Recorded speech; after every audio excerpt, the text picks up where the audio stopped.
به د تله د میزان چې د دې کې اختلاف دی چې د قیامت پر ورځ د تله د میزان لګي دا به یو تلې کنه ډېری تلې دي نو بعض علما وایي چې د قیامت پر ورځ باندې هغه یو تله ده او په یو تله کې به هر عمل تللی کېږي مونځ به پکې تللی کېږي روژه زکات حج وغیره دا ټول به په دغه یو تله کې تللی کېږي او دویم قول د علماو دا دی چې د قیامت په ورځ باندې لكل عمل میزان د هر عمل دپاره به خپله تلی ولکل قول میزان د هرې وینا دپاره به تلی د هر عمل به جدا جدا تله ده او رسول الله فرمایي دا تله د میزان چې ده له لسان د دې تلې د میزان دپاره ژبه هم دا وکفتان او دوه چابړین دي چې په یوه کې به نیکۍ تللی کېږي او په بل طرف کې به بدي تللی کېږي بې معتزله دا اعتراض کوي دا یوه ګمراه طایفه ډله ده چې عمل نه تللی کېږي ځکه عمل خو عارض دی او اعراض نه تللی کېږي دا خبره د دې بې ځایه د الله رب العالمین په دې باندې قادر دی چې عمل وتلي دې ته کشف علوم الاخره وایي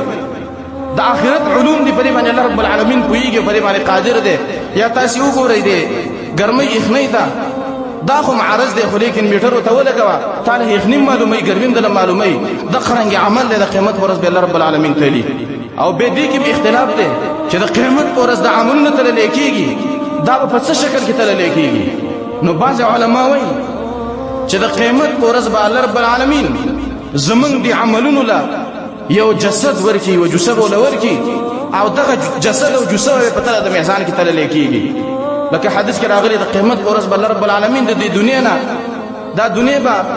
د یوې زړۍ او بوډۍ په شکل کې راولي یا بعض روایتو کې راغلي د قیامت په ورځ به سورة البقره او سورة آل عمران د مرغانو د ګلونو په شکل کې راشي او چا چې رسري په هغې به ګرځي نو دغه رنګې به زمونږ د دې عملونو له الله رب العالمین